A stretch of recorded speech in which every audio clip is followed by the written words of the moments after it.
حضرت لقمان کے آقا کا ان کی ذہانت کو آزمانا۔ حضرت لقمان اگرچہ غلام زادے تھے لیکن اپنے آقا کی نظر میں بہت عزیز تھے، کیونکہ نفسانی خواہشات سے آزاد تھے۔ ایک بادشاہ نے ایک بزرگ سے کہا، مجھ سے کچھ مانگ لیں۔ بزرگ نے کہا، اے بادشاہ، تجھے شرم آنی چاہیے، اس مقام سے بلند ہو کر بات کر۔ میرے 2 حقیر غلام ہیں اور وہ دونوں تیرے حاکم ہیں۔ بادشاہ بولا، وہ کون سے؟ بزرگ بولا، ایک غصہ، دوسرا شہوت۔ اے بادشاہ، شاہ وہ ہے جو بادشاہی سے بے نیاز ہو۔ ایسا انسان وہ خزانہ رکھتا ہے جس کے سامنے تیرا خزانہ ذلت ہے۔ یہ دنیا عجیب ہے، یہاں قیمتی چیز کو کم قیمت اور کم قیمت کو قیمتی سمجھا جاتا ہے۔ اپنی ظاہری عزت اور ذلت کے خیال سے بے عقلی کی کام کرتے ہیں۔ کپڑوں سے انسان کو پہچانتے ہیں، اس کی حقیقت پر نظر نہیں رکھتے۔ بعض لوگ ظاہری مکاری اور چرب زبانی کو دیکھ کر کسی کے زہد کے قائل ہو جاتے ہیں۔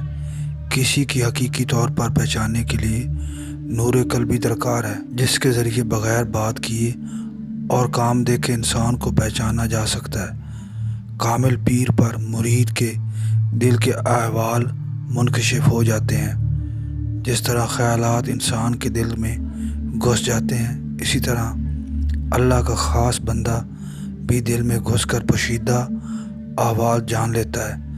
حضرت لقمان نے جان بوجھ کر ظاہری طور پر غلامی اختیار کر رکھی تھی۔ دراصل وہ آقا تھے۔ اللہ کے بندے بعض اوقات اجنبی جگہوں پر مصلحت کی بنا پر اکثر اپنے آپ کو غلام اور غلام کو شاہ ظاہر کر دیا کرتے ہیں۔ اپنے آپ کو بادشاہ ظاہر کرنے میں بہت سے خطرات ہوتے ہیں۔ بہت سے بزرگ اپنی بزرگی کو چھپانے کے لیے معمولی کام اختیار کر لیتے ہیں تاکہ عوام کی نگاہوں سے چھپے رہیں۔ جو لوگ حرص و ہوا کے غلام ہوتے ہیں وہ ہمیشہ اپنی بڑائی ظاہر کرنے میں لگے رہتے ہیں۔ حقیقت میں لقمان آقا ہیں اور ان کا آقا غلام ہے۔ اسی طرح اس عالم میں اور آخرت میں بہت سی چیزیں ہیں جو ظاہر کے برعکس ہیں۔ کمال کو دوسروں کی نگاہوں سے چھپانا بھی ایک کمال ہے، لیکن اپنی نگاہوں میں اپنے کمالات کمال نہ ہوں تب کمال ہے۔ اپنے آپ کو غلام سمجھتے ہوئے مزدوری کیے جاؤ، تب بھی اپنی برائیوں کو اپنے آپ سے چرا کر غائب کر سکو گے۔ ابھی افیون کھلا کر لوگ اپنی خودی کو مناتے ہیں، کیونکہ خودی کے مٹنے سے اصلاح ہوگی۔ موت کے وقت جسمانی تکلیف کی طرف توجہ ہوتی ہے تو روح چوری چلی جاتی ہے۔ انسان کی جس چیز کی طرف توجہ رہے وہ بچ جاتی ہے، اور جس سے غفلت برتتا ہے چوری ہو جاتی ہے۔ قیمتی چیز یعنی اللہ کی طرف توجہ رکھو۔ جس چیز کی انسان کو فکر ہوتی ہے اس کی جانب چور نہیں آتا۔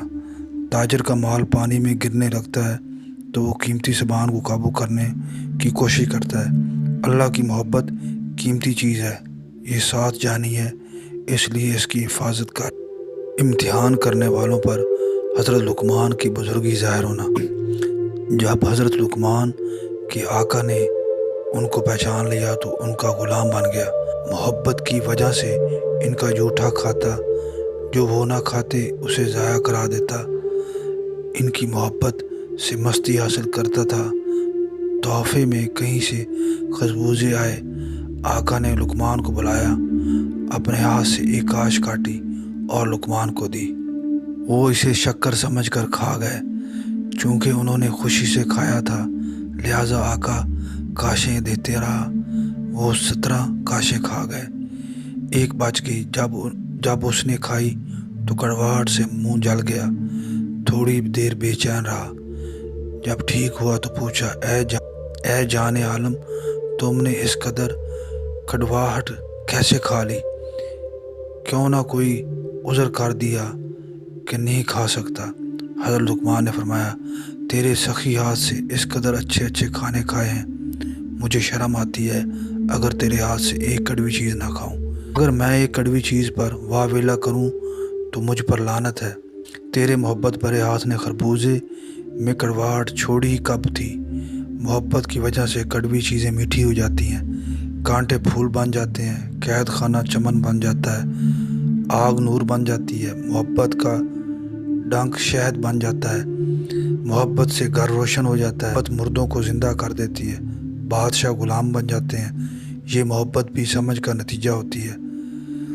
ناقص عقل نے عشق کب جنا ہے؟ ناقص عقل بھی عشق پیدا کرتی ہے، لیکن غیر واقعی معشوق کے ساتھ۔ ناقص عقل جب کسی چیز پر محبوب حقیقی کا عکس دکھاتی ہے تو اس کی گرویدہ ہو جاتی ہے اور دھوکہ کھا جاتی ہے، جیسے پرندہ شکاری کی سیٹی کی آواز سے دھوکہ کھا کر جال میں پھنس جاتا ہے۔ باعث لعنت وہ برائی ہوتی ہے جس کا ازالہ ممکن ہو اور نہ کیا جائے۔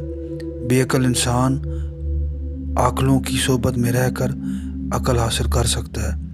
ہر سرکش کافر کا کفر عقل کی کمی کی وجہ سے ہوتا ہے۔ ناپائیدار عشق ایسا ہی ہے جیسے دریا کی جاگ پر گھوڑا دوڑانے کی کوشش یا آسمانی بجلی کی روشنی میں خط پڑھنے کی کوشش۔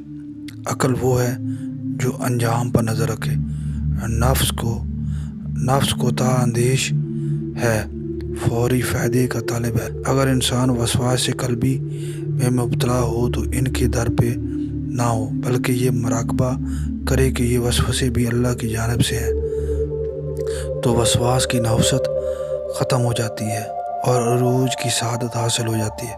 انسان کے احوال کی تبدیلی میں مصلحت یہ ہے کہ عاقبیت کی قدر اسی کو ہوتی ہے جو مصیبت میں پھنس چکا ہو۔